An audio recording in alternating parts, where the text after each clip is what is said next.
సుభాషితాలలో స్థాయికి తగిన ప్రతిఫలం అనే సుభాషితాన్ని మనం ఈరోజు తెలుసుకుందాం ఫ్రెండ్స్. అది ఏంటి?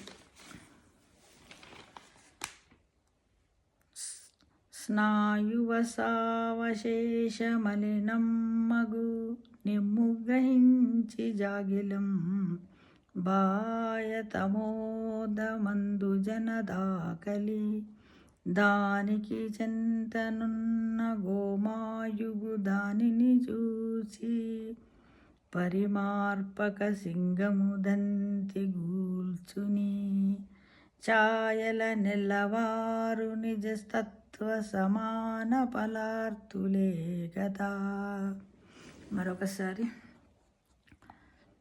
స్నాయువసావశేషమలినం మగునెమ్ము గ్రహించి జాగిలం బాయతమోదమందు జనదాకలి దానికి చెంతనున్న గోమాయువు దాని చూసి పరిమార్పక సింగము దంతి గూల్పుని ఛాయల నెల్లవారు నిజతత్వ సమాన ఫలార్తులే కదా. ఇదేంటంటే నీతి శతకములోని భర్తృహరి రచించినటువంటిది. శ్లోకాన్ని ఏనుగుల లక్ష్మణ కవి వారు తెలుగులోకి అనువదించారు. పద్యం ద్వారా మనందరికీ అందించారు. ఏంటిదంటే, స్వల్ప స్నాయు వసావశేక మలినం అనే శ్లోకాన్ని ఏనుగుల లక్ష్మణ కవి గారు ఈ విధంగా మనకు పద్య రూపంలో వివరణ ఇచ్చారు. దాని భావాన్ని మనం ఇప్పుడు తెలుసుకుందాం ఫ్రెండ్స్. దాని భావం ఏంటంటే,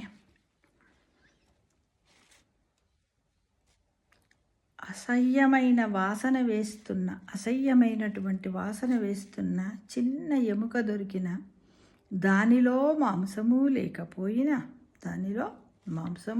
లేకపోయినా శునకము ఆ ఎముకను నాకుతూ సంతృప్తి పడుతుంది. దానివల్ల ఆ శునకము యొక్క ఆకలి తీరదు. కానీ మృగరాజైన సింహం తన ఎదురుగా నక్కల్లాంటి జీవులు తిరుగుతున్నా వాటిని వదిలిపెట్టి మదగజాన్ని వెతికి వెంటాడుతుంది. జీవులన్నీ తమ శక్తి సామర్థ్యాలకు తగిన ఫలితాన్నే ఆశిస్తాయి.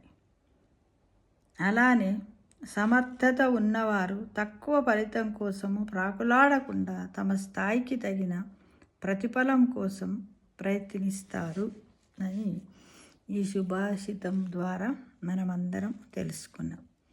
ఇంత అంటారు కదా, ఎంత అంటే మాకు ఇది కాదు అది కాదు అనేది తృప్తి అనేది పడకుండా ఎవరైనా కూడా ఈ విధంగానే ప్రయత్నం చేస్తూ ఉండాలి, చెయ్యాలి మిత్రమా.